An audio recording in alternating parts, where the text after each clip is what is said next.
बनाते हुए 1-1.5 साल हो गए, कुछ भी मिलता थोड़ी ना था, ना वीडियो वायरल।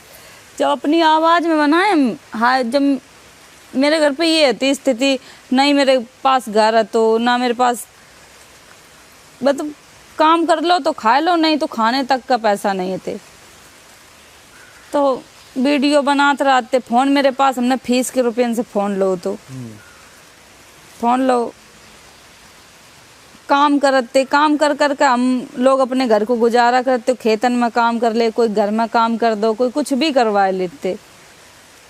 फिर ऐसे मेरे घर में किसी के पास चप्पल नहीं थी, कोई के पास, सबकी टूट गई, कुछ भी, कोई नंगे पैर सब लोग घूमत रहते, कुछ भी काम करते तो चप्पल नहीं रहती। तो हमने 200 रुपया की मजूरी करी थी खेतन में, तो 200 रुपया हमें मिले। तो हमने दीदी से बोले कि दीदी, घर में नहीं है खेत? नहीं, मेरे खेत तो थे लेकिन मुकदमा लगा था, अभी जीत गई है मम्मी। जब मेरे पापा ख़त्म हो गए थे तो मेरे जो परिवार के लोग हैं उन्होंने मुकदमा लगा दिया था कि तुम्हारे पापा अब ख़त्म हो गए, लड़कियों को खेती नहीं मिलनी चाहिए, लड़के नहीं हैं इनके, ये वो, तो ये सब फालतू का मुकदमा लगा दिया। एक तो पापा इधर से ख़त्म हो गए, छोटे हम तो 1 साल के थे। फिर एकदम से ही प्रेशर आ गया कि अब क्या करेंगे, मम्मी एकदम पागल सी हो गई। मेरे भाई भी थे मेरे, अभी तक मेरी पूरी स्टोरी किसी को नहीं पता। मेरे 8 भाई थे, 8 भाई ख़त्म हो गए। ये कैसे? लड़ाई झगड़ा? बचपन में पैदा हुए ख़त्म हो गए, बड़े हुए ख़त्म हो गए, पैदा हुए ख़त्म हो गए, बड़े हुए ख़त्म हो गए। मेरे 8 भाई थे, 8 भाई ख़त्म हो गए। फिर उसके बाद 3 बहनें बची, मतलब बड़े भी हो गए बीमारी से। नहीं, कई बार पुराने टाइम ये होता था, किसी के पास पैसे नहीं होते थे, कोई अस्पताल नहीं था, घर में बच्चे होते थे। तो अब जो घर में बच्चे पैदा करो, ये करो, कुछ तो दिक्कत हो ही जाती है। इतना जानकारी नहीं, कुछ भी नहीं, इस वजह से वो बच्चे, कुछ दिक्कत हो जाती होगी, ख़त्म हो गए। कोई साफ सफाई नहीं हो पाती होगी, ख़त्म होते चले गए। फिर उसके बाद मम्मी एकदम पागल हो गई। एक तो मेरा बहुत बड़ा भाई हो गया, तब वो ख़त्म हो गया, तो मम्मी एकदम पागल हो गई कि अब हमें भी मर जाना चाहिए। तो फिर सबने समझाया, सब पापा समझाए कि अरे कोई बात नहीं, ये जीवन है, जीवन को पड़ा हुआ है, ये अगर इतनी जल्दी हार मान जाए तो कुछ नहीं।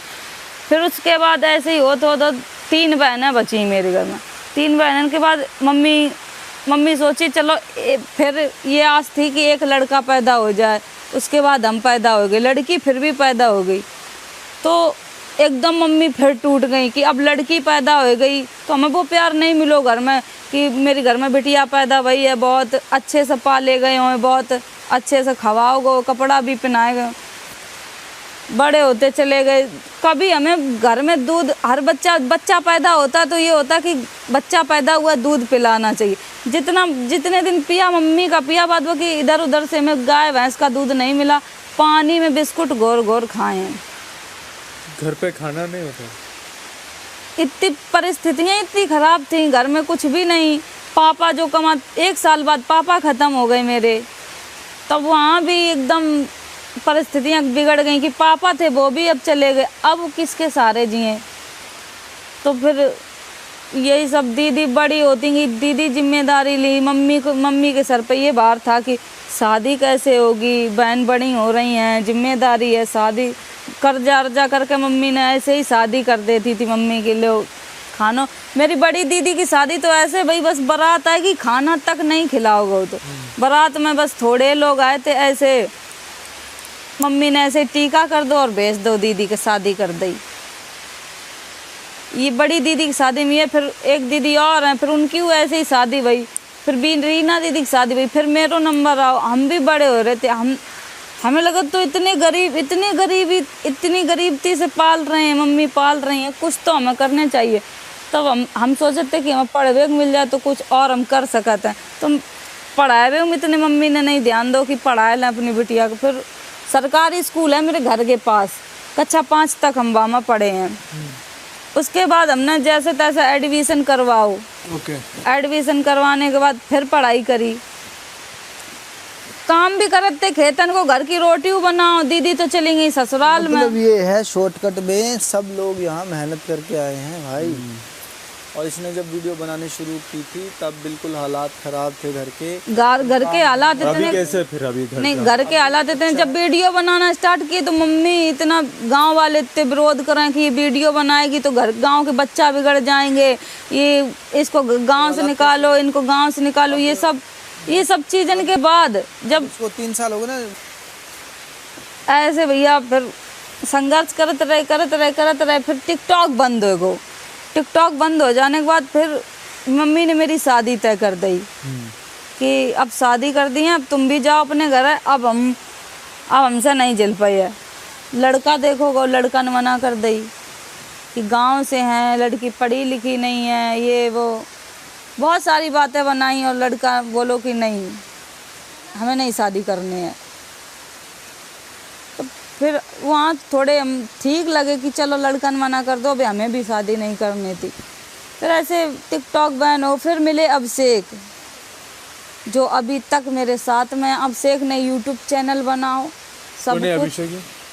जैसे अब हम तुमसे मिले हैं, तुम मेरी वीडियो पहले से देखते हो और तुम आए कि तुम वीडियो अच्छी बनाती हो, ये वो, फिर तुम्हें वो भी यूट्यूबर है? नहीं, वो हाँ यूट्यूबर थे, लेकिन अब उन्होंने सब काम छोड़ रखे हैं, सिर्फ मेरा ही काम करते हैं। अब जो भी चैनल है मेरा ही चैनल चलाते हैं, सब कुछ। आज यहाँ बैठे हैं तो अभिषेक की देन है, और मेरी जनता ने इतना प्यार दिया, इतना सपोर्ट तो किया, आज यहाँ है। तुम्हारे सारे वीडियो चलाता है पीछे से? हाँ, अभिषेक का पूरा काम, अब जो मैं यहाँ बैठी हूँ अभिषेक कर रहे होंगे सब कुछ। मेरे घर में भी तो कोई नहीं है पढ़ा लिखा, सब जितने पढ़े लिखे हैं घर में सिर्फ हम ही हैं जो भी हैं। मेरे घर में कोई बहनें नहीं पढ़ी हैं, मम्मी भी नहीं पढ़ी हैं, कोई भी, पूरे फैमिली में एक हम ही पढ़े हैं जो थोड़ा बहुत जो भी जानते हैं ठीक ठाक है। नहीं तो हमारी भी शादी हो जाती, कौन शिवानी के गांव को जानता, कौन किसको कोई जान रहा था, यहाँ कौन आता बिग बॉस के घर में, कोई जानता ही नहीं। तो यहाँ भैया बहुत मेहनत करके आए हैं, और ये मेहनत मेरी बहुत सफल भी होगी, सफल हो ही गई। जब बिग बॉस के घर में बैठ गए आके, तो ये तो मेरी मेहनत रंग लाई। इतनी मेहनत करने के बाद आज इधर हम बैठे हैं।